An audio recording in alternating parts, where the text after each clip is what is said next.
assim que a natureza dele será de engano. Totalmente. Ele vai tentar imitar a Cristo em tudo e vai tentar seguir até mesmo o itinerário da vida de Cristo que ele teve aqui na Terra, né? Mas ele não terá poder como o de Cristo, é claro.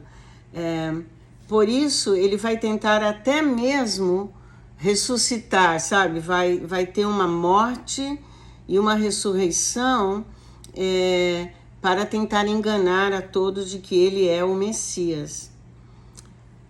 A sua natureza, ponto número 2, a sua natureza será de engano, ele será um enganador nato. De 2 Tessalonicenses 2, de 9 a 10, diz assim: a vinda do iníquo é segundo a eficácia de Satanás, com todo o poder, sinais e prodígios da mentira. Em Apocalipse 13, 14, diz assim, que ele vai tentar enganar os que habitam sobre a terra por meio dos sinais que lhe foi permitido fazer. Então, o traço principal dele será tentar usar milagres e sinais falsos para enganar as pessoas. E como o mundo hoje já está crendo facilmente no que é falso, por causa desse espírito poderoso de engano que está sobre a humanidade, ele vai conseguir muito sucesso nos seus alvos, né? Número 3, ele se oporá a Deus e a tudo que se chama Deus e vai alegar ser divino. 2 Tessalonicenses 2,4 diz assim, ele se opõe e se exalta acima de tudo que se chama Deus, assentando-se como Deus no templo de Deus, lá em Jerusalém, que o templo será reconstruído. Em Daniel 11:36, a Bíblia diz assim, este rei fará segundo a sua vontade, exaltar-se-á e se engrandecerá sobre todo Deus. Então ele vai declarar ser Deus e vai exigir adoração. A besta vai querer ser adorada. Número 4, ele perseguirá Israel e os santos que estarão aqui durante a tribulação. Quem são esses santos? São aqueles que vão crer em Cristo durante o período da tribulação, tá? Então, lá em Daniel 7:25, diz assim, ele proferirá palavras contra o Altíssimo e destruirá os santos do Altíssimo. Então, vai haver um grande período de martírio de muitas pessoas que serão salvas, seus espíritos serão salvos, eles vão para Deus, mas vão ter que morrer, porque não vão querer seguir o anticristo. Em Apocalipse 13:7 diz que lhe será permitido fazer guerra aos santos e vencê-los. Então, nesse período, ele vai perseguir os cristãos e os santos, né, que aceitarem a Cristo, e a Israel, e se oporá ao povo que crê no único Deus, né?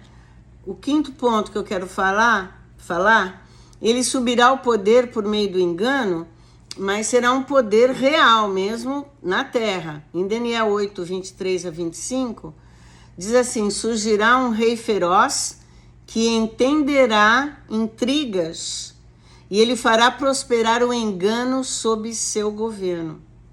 Em Apocalipse 17:12-13, diz que essa besta, no sentido figurado, no simbolismo, terá 10 chifres, que serão 10 nações ou 10 reis, que receberão autoridade como reis, junto com a besta, e estes reis vão entregar a ele o seu poder.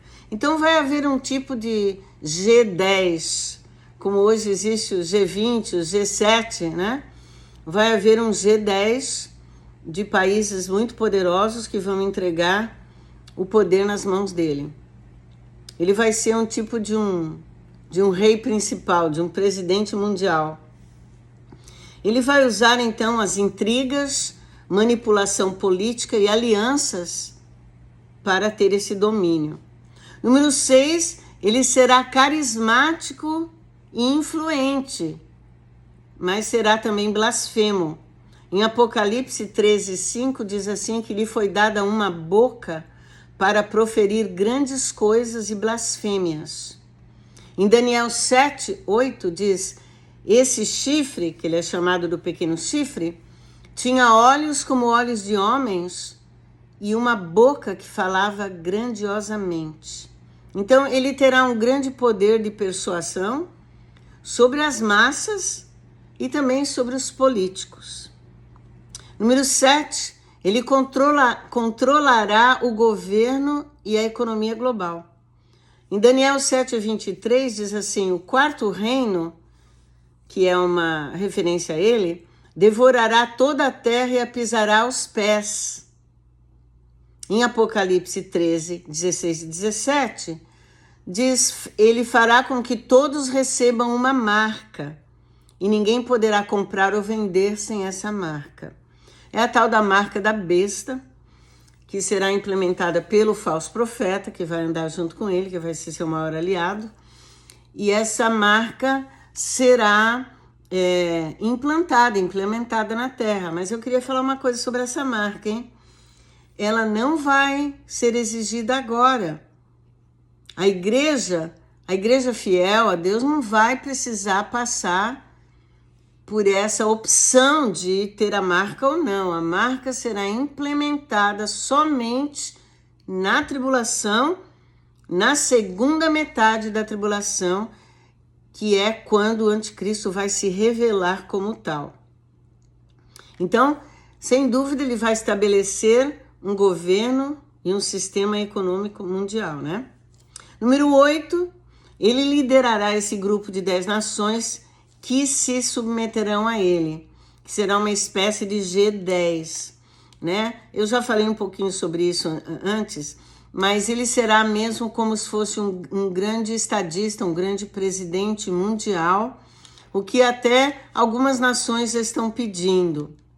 Número 9, ele inicialmente parecerá um pacificador. Ele vai aparecer, um dos seus primeiros feitos será assinar o tratado de paz com Israel. Isso está lá em Daniel capítulo 9, 27, que diz que ele fará um pacto com muitos por uma semana. Essa semana significa 7 anos na Bíblia.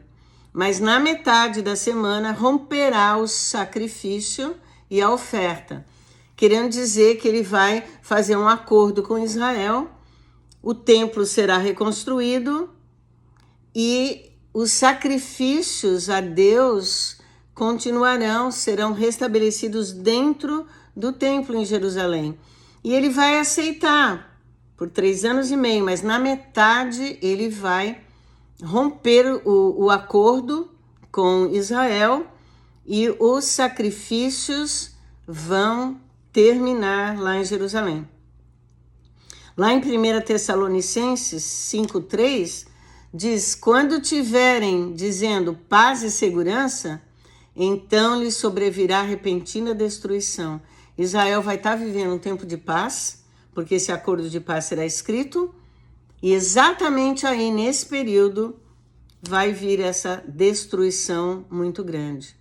Então, um dos seus traços principais é que ele começará como líder pacificador, mas ele vai romper os seus acordos e vai mostrar realmente quem ele é. Número 10, ele exigirá adoração e criará uma falsa religião de adoração a ele, né? Em Apocalipse 13:4, diz: adorarão o dragão que deu poder à besta e adorarão a besta. Então vão adorar a Satanás e ao anticristo. Nós já vemos hoje em dia algumas religiões satânicas, né? Já estão aí adorando Satanás, mas nesse tempo a coisa vai ser grande. Apocalipse 13:8 diz: todos os que habitam na terra adorarão a estátua, a imagem do anticristo. Então ele vai demandar adoração e vai estabelecer esta religião falsa. Número 11, ele será capacitado por Satanás e usará a autoridade do próprio diabo.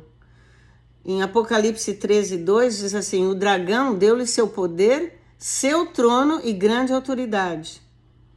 2 Tessalonicenses 2,9 diz: a vinda do iníquo é segundo a eficácia de Satanás, quer dizer, segundo o poder que ele vai dar. Então, o seu poder virá diretamente de Satanás, não vai ter nada de Deus nisso, mas muitos vão crer que é Deus. Número 12, ele será derrotado por Cristo. Graças a Deus, Apocalipse 19:20 diz que a besta será presa e com ela o falso profeta, e serão lançados vivos no lago de fogo, que é um lugar que está preparado para o diabo e seus anjos, que ainda está vazio no momento.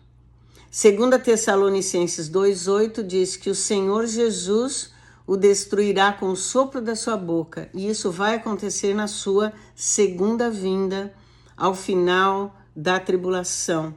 Então, eu gosto muito dessa parte, desse número 12 aqui, porque Jesus vai derrotá-lo e vai lançá-lo no lago de fogo. Então, ele não vai poder operar mais aqui no mundo.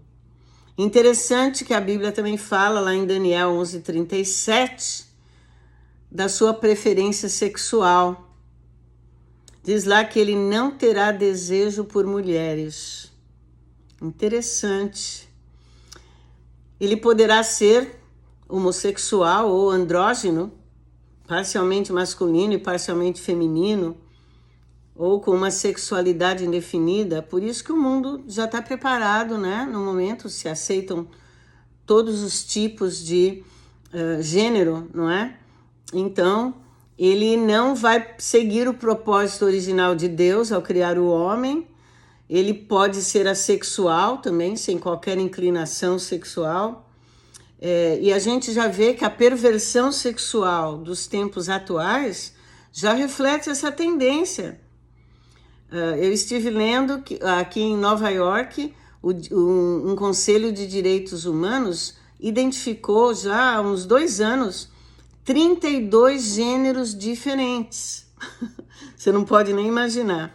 Quando Deus criou 2, mas já existem 32. Então, ele vai surgir de alguma forma dessa nova forma de sexualidade, vai totalmente aprovar o sistema woke de hoje em dia, né? E sem dúvida que essa agenda mundial, né, desse novo sistema sexual estará presente nas suas leis e nas suas diretrizes globais. Número 14, ele adorará deuses estranhos. A Bíblia diz que ele será idólatra, está lá em Daniel capítulo 11, versículos 38 a 39, diz que ele vai adorar o Deus das fortalezas ou o Deus da guerra.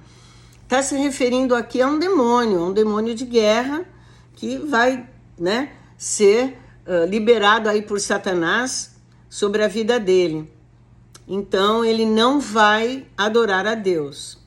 E número 15, a sua nacionalidade. Tem muita coisa para falar da nacionalidade do anticristo.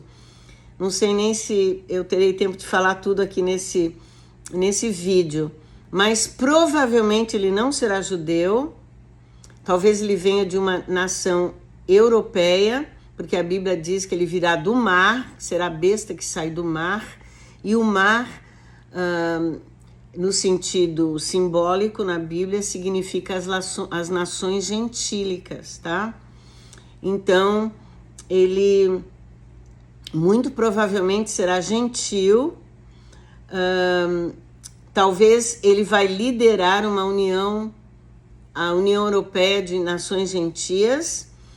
E interessante que lá em Daniel 9, de 25 a 27, nós podemos entender que ele deve vir da fase final do Império Romano, que necessariamente não é a Itália ou Roma, mas o Império Romano da Antiguidade, ele abrangia muitos países, não é? E então nós vamos ter que aguardar um pouquinho para saber exatamente de onde ele vai vir. Ele virá de um povo, diz a Bíblia, que destruirá o terceiro templo, né? Então, um judeu jamais destruiria um templo. Daniel 9:27 diz que o governante, que é ele, fará uma aliança e depois quebrará. E lá em Lucas 21, de 20 a 24, e também em Apocalipse, nós vimos que Jerusalém, num determinado momento, será cercada por exércitos durante o período da tribulação, e então esse exército será convocado pelo anticristo. Então, como é que o anticristo vai convocar um exército para destruir Jerusalém se ele for judeu? Então, provavelmente o anticristo regerá sobre os gentios, né? E vai tentar dominar Jerusalém, sendo seu líder. Lucas 21, 24 diz que Jerusalém será pisoteada pelos gentios durante a tribulação. Quem vai pisotear? Os exércitos liderados pelo anticristo. Então aqui já tem uma boa dica de que ele não deve ser judeu. Ele será o último governante do poder gentil, sem sombra de dúvida, e a política dele será corrompida. Ele não vai agir conforme a justiça do reino de Deus. Enquanto a Bíblia fala que no reino de Cristo, do milênio, a justiça vai imperar, nesse reino vai ser a injustiça. Vai ser tudo que é engano, que é errado, né? Mas tudo isso será eliminado, vai ser destruído pelo sopro da boca de Jesus Cristo, né? Ele vai desafiar, o anticristo vai desafiar a Deus abertamente com blasfêmias. Nesse período as pessoas vão ouvir coisas incríveis contra Deus, e que é outro tema, né? Outro argumento que deve provar que ele não será um judeu, porque um judeu jamais blasfemará contra Deus. Faria sentido que um judeu perseguisse e massacrasse seu próprio povo? Creio que não, nem que quisesse destruir Jerusalém ou blasfemar contra Deus. Então, muito provavelmente ele será um gentil, ele vai perseguir os judeus, ele vai profanar o templo, ele vai interromper os sacrifícios. Então, historicamente também, os perseguidores de Israel sempre foram gentios, né? E então, quando João vê lá em Apocalipse 13 a visão daquela besta surgindo do mar, está claro que o simbolismo ali revela que aquele mar simboliza as nações gentias. Então, o anticristo, me parece, virá do Império Romano revivido, que possivelmente seja Europa, né? Um tipo de líder que vai surgir ali da comunidade europeia. Apocalipse 17:9 fala sobre a cidade das 7 colinas, né? Quando está falando lá do anticristo, que ele é identificado com essa cidade. E muitos sabem que Roma tem lá as 7 colinas, pode até ser que ele venha de lá, e isso fortaleceria a visão de que ele será gentil. Mas também não podemos afirmar se ele virá de lá ou se ele estará ali com o seu governo ali, não é? Então, conclusão, o anticristo será um governante gentil, liderando uma nova versão do Império Romano, perseguindo Israel e os santos do Altíssimo que se converterem durante a tribulação, e ele se oporá a Deus, ele vai tentar ser identificado como Deus, como se fosse o próprio Cristo, não é? Então, terminando aqui esse vídeo, ele vai surgir com muito poder e muito engano, mas o engano dele já se antecipou, já está aqui desde os tempos de Paulo. Ele já está tentando enganar os povos. E se você está assistindo esse vídeo aqui até o fim, eu quero te dizer uma coisa: fuja do engano. E não tem outra forma de você não ser atingido pelo engano, a não ser que você esteja no caminho da verdade.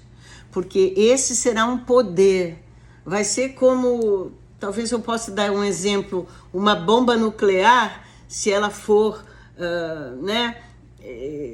estabelecida aí, se ela for liberada sobre a Terra, ou sobre a região que ela chegar, todos vão ser afetados, porque vão morrer aí rapidamente.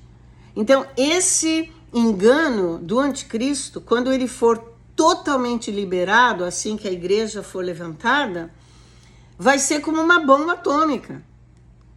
Vai tomar conta a grande maioria da Terra. Vai estar debaixo desse poder. A única coisa que vai poder libertar alguém desse poder é a verdade que está em Cristo, que está na palavra de Deus.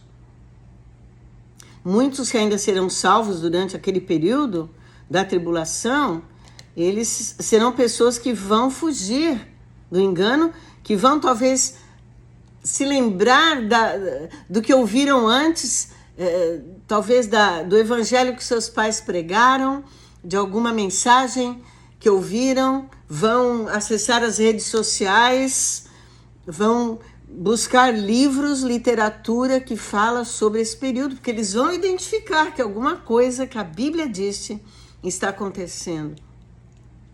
O Espírito Santo ainda estará atuando nesse período. Além disso, também vão haver evangelistas judeus pregando sobre a terra. A Bíblia fala que anjos vão pregar o evangelho durante esse período. Então, muitos ainda vão aceitar a Cristo, e aqueles que estiverem aqui na terra durante o período da tribulação devem saber que haverá ainda salvação e haverá uma grande colheita que o Senhor Jesus fará durante esse período, que está registrada no capítulo 14 do livro de Apocalipse. E no final dos 7 anos da tribulação, a Bíblia diz que o anticristo será vencido pelo Senhor Jesus Cristo na sua vinda. Portanto, nós devemos permanecer firmes na fé, seguindo a verdade de Deus. E se eu posso te dar um grande conselho com muito amor da parte de Deus, é esse: estude a palavra de Deus, estude a Bíblia, descubra qual é a verdade, não se deixe enganar. E o Senhor Jesus disse também que nós não devemos temer nada, nós que já confiamos nele, que já sabemos qual é a verdade. Nós não devemos viver sob o medo. Nós somos chamados para sermos resgatados. A ira vindoura não virá sobre nós, porque nós somos salvos durante o período da graça. A graça de Cristo nos salva. Assim que permaneçam firmes na fé, busquem o Senhor. Não se preocupem tanto com quem será o anticristo ou quem não será, porque você não vai encontrá-lo, viu? Você não vai... Quer dizer, você pode até ser que a gente até saiba, suspeite quem ele vai ser, mas ele não vai se manifestar. Escute bem, Igreja do Senhor Jesus. Ele não se manifestará na terra como tal, como anticristo, antes da igreja ser levantada da terra no arrebatamento. Assim que não se preocupe, você não será apresentado a ele, você não vai ter que confrontá-lo nem que fugir dele, porque o Senhor Jesus Cristo vai levantar aqueles que confiam nele. Nós vamos encontrar com ele nas nuvens. Amém? Deus te abençoe, leve a sério essa mensagem, compartilhe com todos que você conhece, compartilhe nas suas redes sociais, porque é muito importante estarmos muito seguros daquilo que o Senhor nos falou. Amém? Deus abençoe. E espero ver você nas nuvens no dia do arrebatamento. Até lá!